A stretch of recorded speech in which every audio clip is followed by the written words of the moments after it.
Pemuridan yang mengubahkan. Inilah kisahku.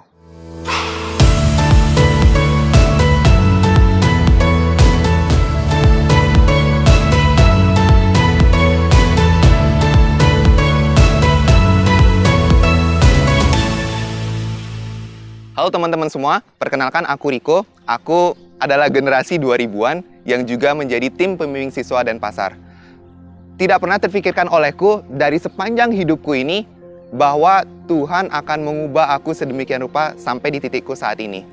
Dulu ya, kalau mau bilang Tuhan figur yang seperti apa di dalam hidupku, aku mau bilang Tuhan itu diperlukan di saat-saat tertentu saja. Misalnya, waktu berjalan lagi gelap-gelap ya, di pohon yang besar gitu, kayak baru inget Tuhan. Ya, itu aku inget Tuhan. Oke, aku perlu Tuhan karena itu serem. Terus misalnya kalau aku lagi ada masalah gitu ya, nggak punya duit, kayak gimana nih caranya gitu, aku baru inget Tuhan. Atau misalnya aku lagi ada masalah dengan orang tuaku, dengan pacarku gitu ya, waktu itu kayak baru aku inget Tuhan. Kayak banyak hal yang aku hanya ingat Tuhan di saat kondisi-kondisi tertentu saja. Sebaliknya, ketika situasi baik-baik saja, situasi biasa-biasa saja, kayak merasa semuanya everything is well, aku merasa kayaknya Tuhan nggak perlu amat sih. Aku seperti menaruh Tuhan di dalam laciku dan menganggap Tuhan sedang tidak diperlukan saat itu. Tapi bagaimana aku pengen cerita ke teman-teman,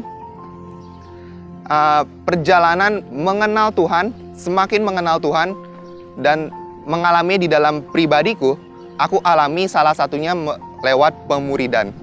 Jadi pemuridan benar-benar menolong aku untuk mengenal Tuhan, siapa yang Tuhan yang benar yang seharusnya Riko kenal dan mengalami di dalam kehidupan Riko. Jadi, karena kalau dengar dari cerita tadi ya, harusnya kita bisa ngerasa bahwa Tuhan benar-benar mengasihi aku loh. Kalau aku boleh berasa, Tuhan benar-benar mengasihi aku. Karena kenapa ya? Karena kalau tadi dengan cerita itu kayak aku ngerasa diriku ini hanya memanfaatkan Tuhan. Ya, let's say lah kalau kita ya misalnya dengan teman-teman kita. Misalnya kalau teman-teman kita kelihatannya memanfaatkan kita. Kira-kira bagaimana perasaan kita? Tentu kita kesel kan? Kita kayak pengen bejek dia gitu. Si kampret ini gitu. Ya, mungkin Tuhan merasa seperti itu seharusnya terhadap aku yang dulu. Terhadap aku yang manusia berdosa ini. Tapi ternyata aku merasa Tuhan begitu mengasihi aku. Aku masih hidup sampai saat ini kok. Tuhan gak marah yang kayak cut hidupku gitu. Itu benar-benar aku ngerasa Tuhan masih mengasihi aku. Dan bagaimana perjalanan KTB itu mengubah hidupku. Mungkin teman-teman ngerasa kok udah ngomongnya KTB gitu ya. Tenang, KTB itu bukan hal-hal yang tentang hal-hal suci yang kalian pikirkan mungkin ya. Enggak, aku pun kalau mau dibilang begitu, aku berpikir seperti itu juga. Waktu di saat diajak KTB dahulu, kayak merasa, kok aku diajain KTB ya? Kayak merasa ini hal yang suci, grade atas, sehingga kayak aku ngerasa aku belum capable deh, aku belum siap, aku belum di waktu yang pas untuk ikut KTB gitu. Mungkin aku kayak merasa masih leha-leha, pengen leha-leha gitu ya. Tapi kayak pada saat itu, aku memutuskan untuk ya, aku mau ikut gitu, tanpa memikirkan hal itu. Dan setelah aku mengikuti dan juga sekarang berada di dalam proses pemuridan itu, ini bukan spoiler ya, tapi kayak ya makanya ikut gitu ya. Ini bukan spoiler, tapi setelah aku ikut pemuridan ini, banyak hal di dalam hidupku yang Tuhan benar-benar ubahkan di dalam hidupku. Contohnya misalnya dalam cara aku berpikir, dalam aku mengambil keputusan. Aku diajarkan Tuhan untuk bagaimana aku lebih banyak mendengar ketimbang aku berbicara sebelum aku mengambil keputusan. Dan juga di dalam hal-hal relasi, bagaimana berelasi dengan teman, dengan orang tua, dengan sahabat, dengan gebetan, itu adalah hal yang berbeda. Kita akan bertemu dengan berbagai macam ragam genre orang. Dan aku secara pribadi kayak dapet tips praktisnya gitu dari Tuhan. Kayak bagaimana berelasi dengan orang tua harusnya kayak gimana yang benar, dengan teman, dengan saudara, dengan gebetan. Jadi kayak menempatkan diri seharusnya di dalam relasi-relasi itu.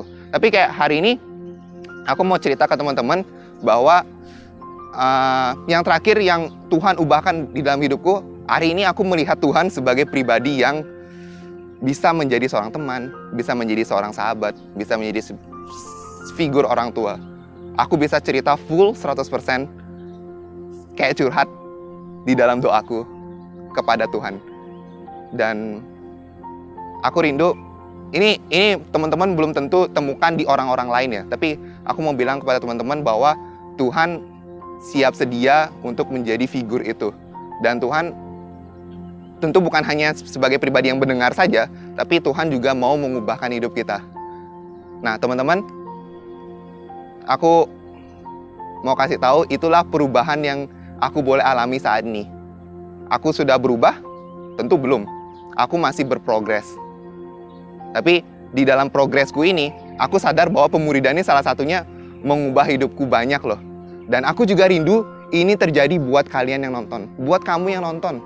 Mungkin hari ini kamu pernah sebelumnya diajak oleh siapapun gitu ya, ayo KTB, ayo pemuridan gitu. Dan kamu mungkin ngerasa kayak, aduh kak nggak bisa, aduh pikir-pikir dulu. Mungkin kamu ngerasa kayak, ini hal yang masih ngawang-ngawang, hal-hal yang mungkin kedengarannya suci gitu ya, kayak, aduh aku belum siap untuk hal itu.